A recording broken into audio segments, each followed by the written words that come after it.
Hi dears, എല്ലാ മക്കൾക്കും എജ്യുമേറ്റിന്റെ മറ്റൊരു ക്ലാസ്സിലേക്ക് സ്വാഗതം. ഇന്നത്തെ ക്ലാസ്സിൽ നമ്മൾ നോക്കാൻ പോകുന്നത് 2ാം ക്ലാസ്സിലെ മക്കളുടെ ഗണിതത്തിന്റെ ഓണപരീക്ഷയുടെ ഒരു മോഡൽ ചോദ്യപേപ്പറാണ് കേട്ടോ. അപ്പോൾ നിങ്ങളുടെ സിലബസ് ഒക്കെ മാറിയിട്ടുണ്ട്, അതിനനുസരിച്ച് ക്വസ്റ്റ്യൻ ഫോമാറ്റും മാറിയിട്ടുണ്ട് കേട്ടോ. അപ്പോൾ ക്ലാസ്സിലേക്ക് കിടക്കുന്നതിന് മുന്നേ ചാനൽ ആദ്യമായി കടന്നവരാണെങ്കിൽ ഒന്ന് സബ്സ്ക്രൈബ് ചെയ്ത് സപ്പോർട്ട് ചെയ്യാൻ മറക്കരുത്. അതുപോലെ തന്നെ വീഡിയോ നിങ്ങളുടെ കൂട്ടുകാരിലേക്ക് കൂടെ ഒന്ന് ഷെയർ ചെയ്ത് കൊടുക്കുകയും വേണേ. അപ്പോൾ ശരി, നമുക്ക് നേരെ ക്ലാസ്സിലേക്ക് കിടക്കാം. പ്രവർത്തനം 1, വരയ്ക്കാം എഴുതാം. ചോദ്യം എ, വീടിന്റെ ചിത്രം പൂർത്തിയാക്കാം, നിറം കൊടുക്കാം. അപ്പൊ നിങ്ങൾക്ക് ഇവിടെ ഓരോ കള്ളികൾ തന്നിട്ടുണ്ട് അല്ലെ. അപ്പൊ ഒരു ഭാഗം എത്രയാണോ തന്നിട്ടുള്ളത് അതേ ഫോർമാറ്റിൽ തന്നെ മറുഭാഗത്തേക്കും വരച്ചു യോജിപ്പിക്കുക. അപ്പൊ ഏകദേശം ദാ ഇങ്ങനെ വരും ചിത്രം. എന്നിട്ട് എന്ത് ചെയ്യാം, മനോഹരമായിട്ടുള്ള നിറവും കൊടുത്ത് വീട് നിങ്ങൾക്ക് ഭംഗിയാക്കാവുന്നതാണ്. അതിൽ തന്നെയുള്ള ചോദ്യം ബി, എണ്ണി എഴുതാം. നമുക്കിവിടെ വിവിധ രൂപങ്ങൾ ഉപയോഗിച്ച് ഒരു പെൺകുട്ടിയുടെ ചിത്രമാണ് തന്നിട്ടുള്ളത്. ഇതിൽ ഓരോ രൂപങ്ങളും എത്ര എണ്ണം വീതമുണ്ടെന്ന് എണ്ണി എഴുതാനാണ് ചോദ്യം. ആദ്യത്തെ രൂപം ഏതാണ്? വൃത്തമാണ് അല്ലേ. അപ്പൊ വൃത്തം എത്ര എണ്ണം ഉണ്ടെന്ന് എണ്ണി നോക്കൂ മക്കളെ. 1, 2, 3, 4, 5, 6, 7, 8, 9, 10, 11 വൃത്തങ്ങളാണ് ഉള്ളത്. ഇനി ചതുരം, എത്ര ചതുരങ്ങളുണ്ട് എണ്ണി നോക്കൂ മക്കളെ. 1, 2, 3, 4, 5, 6, 7, 8, 9 ചതുരങ്ങളാണ് ഉള്ളത്. ഇനി എത്ര ത്രികോണങ്ങളുണ്ട്? 1, 2, 3, 4 ത്രികോണങ്ങളാണ് ഉള്ളത്. പ്രവർത്തനം 2, സംഖ്യയുണ്ടാക്കാം. അതിലെ ചോദ്യം എ, വിട്ടുപോയ കളം പൂർത്തിയാക്കൂ. അതിൽ തന്നെ 5 കളങ്ങൾ നിങ്ങൾക്ക് തന്നിട്ടുണ്ട്. അതിൽ എ 10, 10, 10, 3 10, പിന്നെ 1 1 1 1, 3 10 4 1 ചേർന്നാല് എത്രയാണ്? 3 10 ചേരുമ്പോൾ 30, അതിലേക്ക് 4 1 കൂടെ കൂട്ടുമ്പോൾ 34. ബി 10 പിന്നെ അതിലേക്ക് 4 1, ഒരു 10 എന്ന് പറയുമ്പോൾ 10, പിന്നെ അതിലേക്ക് 4 1 കൂടെ കൂട്ടുമ്പോൾ 14. മൂന്നാമത്തേത് സി, 2 10കൾ അല്ലെ. അപ്പൊ 10 പിന്നെ എത്രയാണ് ചെയ്യേണ്ടത്? ഉത്തരം അവിടെ ഉണ്ട്, 23 ആണ്. അപ്പൊ 2 10ഉം ബാക്കി 3 1കളും 3 1. ഓക്കെ. പിന്നെ ഡി 4 1കൾ ഉണ്ട്, പിന്നെ 44 ആണ് ഉത്തരം വരേണ്ടത്. അപ്പൊ എത്ര 10 വേണം? 4 10കൾ വേണം. 4 10ഉം 4 1ഉമാണ് വേണ്ടത്. അവസാനത്തേത് 36 ആണ് ഉത്തരം. അതിൽ 6 1കളുണ്ട്. എത്ര 10കളുണ്ട്? 3 10കളാണ് ഉള്ളത്. 3 10ഉം 6 1ഉം ചേരുമ്പോഴാണ് 36 ആവുക. ഇതിൽ തന്നെയുള്ള ചോദ്യം ബി, ഈ സംഖ്യകളെ ചെറുതിൽ നിന്ന് വലുതിലേക്ക് എഴുതും. അപ്പൊ നമുക്ക് കിട്ടിയ സംഖ്യകൾ ഏതൊക്കെയായിരുന്നു? 34, 14, 23, 44, 36. ഈ സംഖ്യകളെ ചെറുതിൽ നിന്ന് വലുതിലേക്ക് എങ്ങനെ എഴുതാം? ഏറ്റവും ചെറിയ സംഖ്യ ഇതിൽ 14 ആണ്. പിന്നെ 23, 34, 36, 44. പ്രവർത്തനം 3, ഞാനാരെന്ന് ചെടിച്ചട്ടിയിൽ എഴുതൂ. എന്നെ കുറിച്ച് പൂക്കളിൽ എഴുതുകയും വേണം. അപ്പൊ നോക്കിക്കേ മക്കളെ, ചെടിച്ചട്ടിയിലെ വിവിധ സംഖ്യകൾ എങ്ങനെയൊക്കെയാണ് വരുന്നത് എന്നാണ് തന്നിട്ടുള്ളത് അല്ലേ.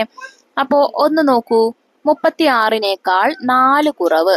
36നേക്കാൾ 4 കുറവ് എന്ന് പറയുമ്പോൾ 36 കുറയ്ക്കണം 4. 36ൽ നിന്ന് 4 പോയാൽ എത്രയാണ്? 32. ഇനി 31നും 33നും ഇടയിൽ ആ സംഖ്യയും 32 ആണ്. 30നേക്കാൾ 2 കൂടുതൽ, അതായത് 30 കൂട്ടണം 2 32 ആണ്. 10 കൂട്ടണം 10 കൂട്ടണം 10 കൂട്ടണം 2, 3 തവണ 10 കൂട്ടുമ്പോൾ 30, അതിലേക്കൊരു 2 കൂടെ കൂട്ടിയാൽ 32. എല്ലാറ്റിന്റെയും ഉത്തരം 32 ആണല്ലേ. അപ്പൊ 32 ഉത്തരം വരുന്ന രീതിയിൽ ബാക്കി പൂക്കളിൽ കൂടെ നിങ്ങൾ ഉത്തരങ്ങൾ എഴുതി കൊടുക്കണം. എങ്ങനെ എഴുതാം മക്കളെ? 30ഉം 2ഉം ചേർന്നത്, 30ലേക്ക് 2 കൂട്ടിയാൽ 32 ആണ്. അപ്പൊ 30ഉം 2ഉം ചേർന്നത്. 3 10ഉം 2 1ഉം. 3 10 എന്ന് പറയുമ്പോൾ 30, 2 1 എന്ന് പറയുമ്പോൾ 2, അപ്പൊ 32. 30 കൂട്ടണം 2 32. 35 കുറയ്ക്കണം 3. 35ൽ നിന്ന് 3 കുറച്ചാൽ 32. 30 കൂട്ടണം 2, അതും 32 ആണ്. പ്രവർത്തനം 4, കണ്ടെത്താം എഴുതാം. അതിലുള്ള ചോദ്യം എ, അടുത്തടുത്ത സംഖ്യകളിൽ വിട്ടുപോയവ എഴുതി ചേർക്കാം. അതായത് തുടർച്ചയായിട്ടുള്ള സംഖ്യകളാണ് എഴുതി കൊടുക്കേണ്ടത്. ആദ്യത്തെ വാഹനത്തിൽ നോക്കൂ, 99, 100, 101. ഇനി രണ്ടാമത്തേതിൽ 121 നമുക്ക് തന്നിട്ടുണ്ട്. അതിന് മുൻപുള്ള സംഖ്യ എത്രയാണ്? അതിനുശേഷമുള്ളത് എന്താണെന്ന് എഴുതണം. 121 മുൻപ് 120, 121 ശേഷം 122, 120, 121, 122. പിന്നെ അവസാനത്തേത് 150, 151, 150 മുൻപ് വരുന്ന സംഖ്യ 149 ആണ്. അപ്പൊ 149, 150, 151. ചോദ്യം ബി പൂർത്തിയാക്കാം. രണ്ട് പാറ്റേണുകളാണ് തന്നിട്ടുള്ളത്. 110, 120, 130. ഇവിടെ 10 വീതമാണ് കൂടി വരുന്നത്. അപ്പൊ 130 കഴിഞ്ഞിട്ട് 140, 150. പിന്നെ രണ്ടാമത്തേത് 160, 150, 140. ഇവിടെ 10 വീതം കുറഞ്ഞു കുറഞ്ഞാണ് വരുന്നത്. അപ്പൊ 140 നിന്ന് 10 കുറച്ചാൽ അടുത്ത സംഖ്യ കിട്ടും. അതായത് 130. പിന്നെയുള്ളത് 120. പ്രവർത്തനം 5 വരച്ചു ചേർക്കാം. യോജിച്ചവ വരച്ചു ചേർക്കാം. ഇതിലെ ക്വസ്റ്റ്യൻ ആണ്. യോജിച്ചവ വരച്ചു ചേർക്കാം. നോക്കിക്കേ മക്കളെ, ആദ്യത്തേത് ഏതാണ്? ഗോളമാകൃതിയാണല്ലേ. ഗോളാകൃതിയിലുള്ളതിന് ഉദാഹരണമാണ് ഇതിലേത്? പന്ത്. ഓക്കെ, ബോളിലേക്ക് വരച്ചു ചേർക്കാം.